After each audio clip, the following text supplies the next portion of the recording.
What's up, guys? MrGimms back again for another GimmsRant. Hope everyone's having a great day so far.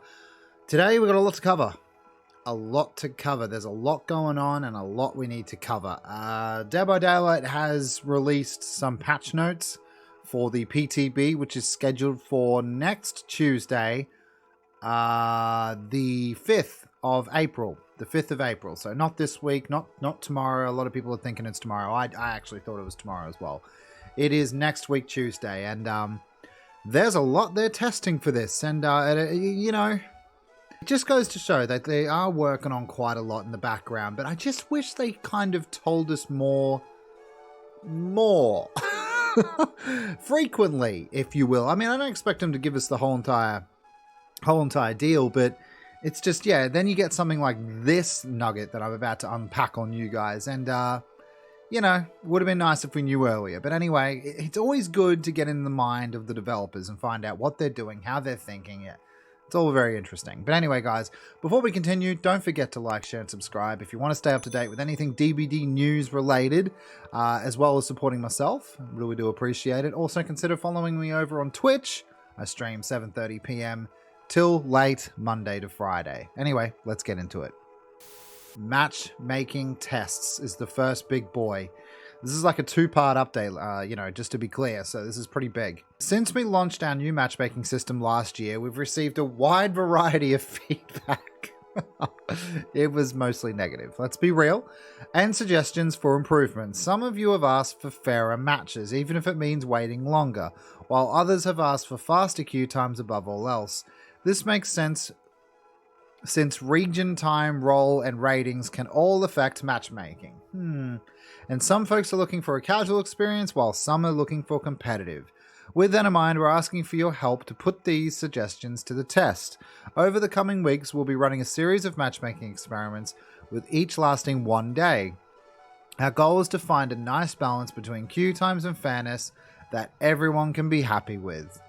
I have some thoughts. If you're curious, here's a brief explanation of how matchmaking system works. When you queue up for a match, the game will look for players with a similar matchmaking rating to make the match as fair as possible. If it's unable to find the even opponents, it'll gradually expand the range over a few minutes until you get a match. This way, we can give you as good a match as possible, but you've guaranteed to get a match if you've been waiting a while. When is it? What matchmaking experience? The matchmaking experiments will take place on the following dates: 28th, which is today, all the way until the 7th. Okay, fair enough. So it's like the double BP login rewards, which we'll get into as well. Each of these experiments lasts 24 hours. That's fair enough. What's changing each day? It's a mystery. We don't want to influence your opinion by spoiling what's different. I haven't read this, by the way, so this is like, every time I read this, I like to make it like my raw, you know, sort of reaction. So we won't be revealing what we've changed ahead of time. One day may favor faster queue times over match quality, while another may prioritize finding the most even opponents possible. How can I help? Let us know how each day feels. Were you getting matches? Yeah, how are we going to let you know? How are we going to let you know? Each day we'll create a new forum section. Oh wow, and ask for your thoughts. You can find out sections here. Yeah, that's all great and all. Yeah, I don't know about this. I mean, you're getting login rewards from March 28th to April 7th, and you're also doing tests, which you're not telling us why. Why don't you just tell us why? I mean, at this point, the secret's out, guys. I mean, the matchmaking is a complete and utter mess. Why can't you reveal to us what you're working on? I mean, who cares if it's going to influence like how we feel or how we react? I mean, I guess there's a lot of idiots in this world, and maybe they're taking advice from the wrong people. I'm not sure. It's weird. It doesn't make sense. But all aboard.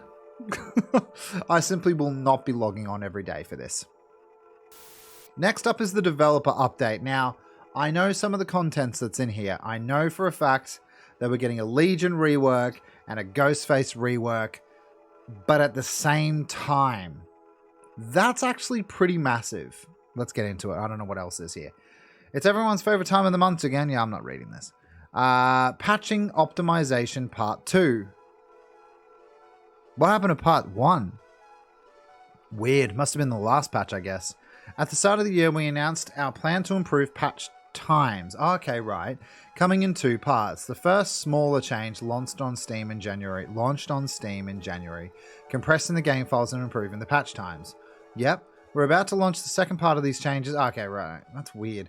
Which will have much larger impact than the first and affect all platforms. How does it work? To put it simply, the game is broken into small chunks. Yeah, we get all that. Starting in this mid-chapter, we've completely restructured and rebalanced these chunks. This way, you won't have to download a patch nearly as much unnecessary data when the game updates, making patch speeds up to 200% faster. This is good news. Please note that since we're changing the file structure of the game, you'll need to completely re-download it again. Yeah, that's fine. I expect that. And before PTB, God, that's going to take ages, isn't it? Fair enough. Whatever. That's fine. It's all positive stuff, so I can't complain about that. GHOSTFACE update, guys. This had better be good. Let's see. Starting things off, we have a few changes in store for GHOSTFACE. First, we are increasing the duration of GHOSTFACE Mark to 60 seconds. Up from 45. First, we are increasing the duration of GHOSTFACE Mark by 60 seconds up from 45. It was 45, wasn't it? Yeah. This change gives him a longer window to follow up a hit after successfully stalking a survivor and makes outlasting the exposed effect harder for survivors.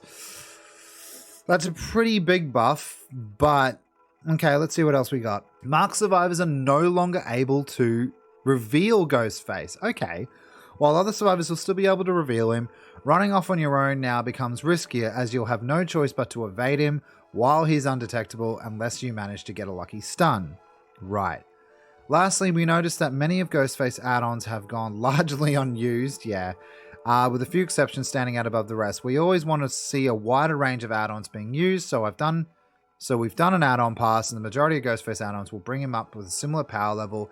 Here's a few examples of what to expect, okay? The GHOSTFACE gains 10% movement speed for 5 seconds after marking a survivor. That's pretty good.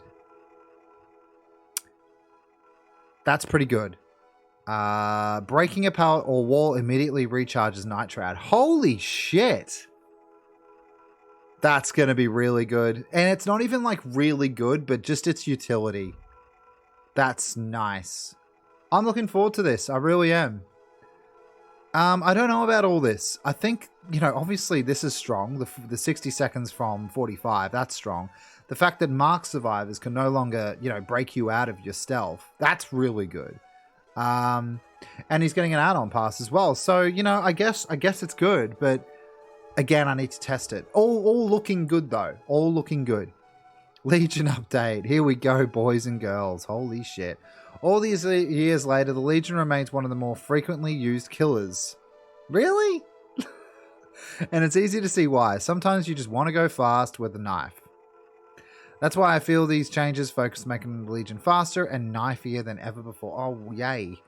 In all seriousness, the first of our changes is centered around chaining together hits. Fair. Being able to string together multiple hits on different survivors is something that is core to Legion's design. So to help them do that, we're giving them a stacking 0.2 meter speed boost for each survivor that hit with... Wow. So it builds up speed as you hit people? This will make it easier to close a gap as you switch targets. Additionally, a 5th hit will end your frenzy and put any survivor into the dying state.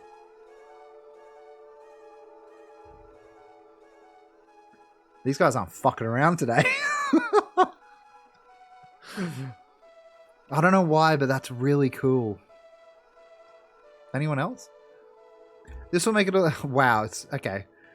Adding a satisfying payoff for chaining together hits. Yeah, I'll say. Next, we've lowered the post-feral frenzy fatigue duration to 3 seconds down from 4. That's a whole second. That does make a big deal. Fuck, that's massive. The fatigue is a crucial part of the Legion's power, preventing them from cancelling their frenzies and immediately following up a basic attack, circumventing the non-lethal aspect of their power. We found that lowering the duration to 3 seconds felt much better to play with, but also kept in feeling fair from the survivor's point of view. Absolutely. To ensure that the fatigue doesn't get out of hand, we've reworked any fatiguing, add-ons, that's fair, since the 2 strongest ones were added to base kit. We've also changed Feral Frenzy's recharge to start as soon as it ends, rather than after the fatigue. Wow, that's cool. So while you're in fatigue, it's already recharging, effectively reducing the power's cooldown, yeah. The last add-ons we've reviewed, each of the Legion's add-ons, some will receive number tweaks while others will get entirely new effects. We want to shine the spotlight on the various mixtape add-ons in particular. True to their name, these add-ons will augment the Legion's new music. What? And can even be mixed and matched to produce interesting results. What the hell? Let's have a listen.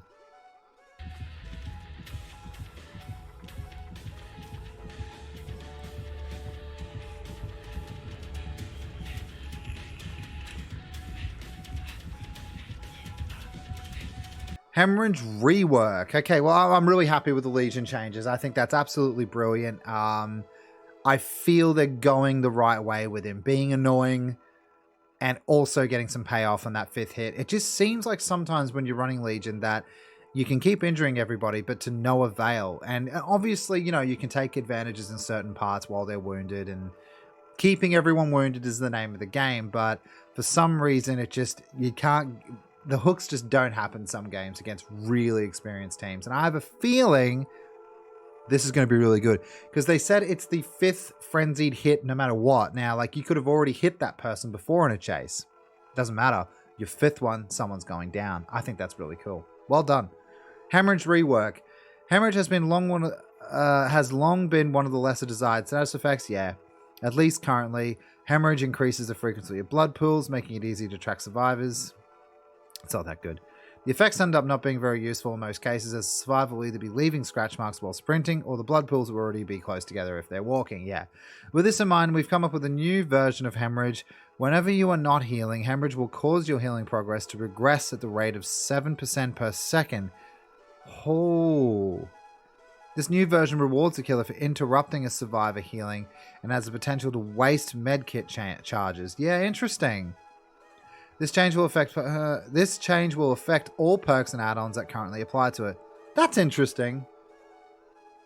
That's better. It's better. Okay, cool. Updated difficulty settings. In the info tab for each killer and survivor. Okay, I don't care about this. Haddonfield update. I almost forgot about this. It's become a tradition for every dev update to be followed by Haddonfield rework when? Well, this tradition is coming to an end because we saved the best for last. Yes, that was a perk pun. The iconic Lankan Laner. Yeah, okay, sweet. Yeah. For those wondering, don't worry. The map is getting some layout. Getting some layout and gameplay changes too. Take a look. I wonder if the window's still there. Yeah, we've seen all this. It's called DVD leaks. And again, I like to outline that there is a blood hunt currently available, as well as the skill-based matchmaking tests. I just cracked my finger when I did that. Jesus. Running from March 28th to April 7th. And that's it, guys. That's it. That is a lot to drop on us today. A lot to drop with us. All positives. I can't see a single negative. It's a good mid-chapter. This is going to be probably one of the last couple of mid-chapters, apart from maybe 1 or 2, have been really good. So their mid-chapters have actually been doing exactly what they're supposed to be doing, is fixing the game in between chapters. And if they can keep up this momentum and keep things interesting, and the workflow seems to be there too, I'm really happy, and I can't really whinge. Let us know what you guys think about the GHOSTFACE Legion changes or anything in this update. How do you feel? What do you think? I want to know what you guys think, because I'm not the biggest GHOSTFACE player or Legion player. So comment down below and let us know. And as always, guys, don't forget to like, share, and subscribe if you enjoyed this content and you want to see more. And I'll see you guys in the next one. See you next time.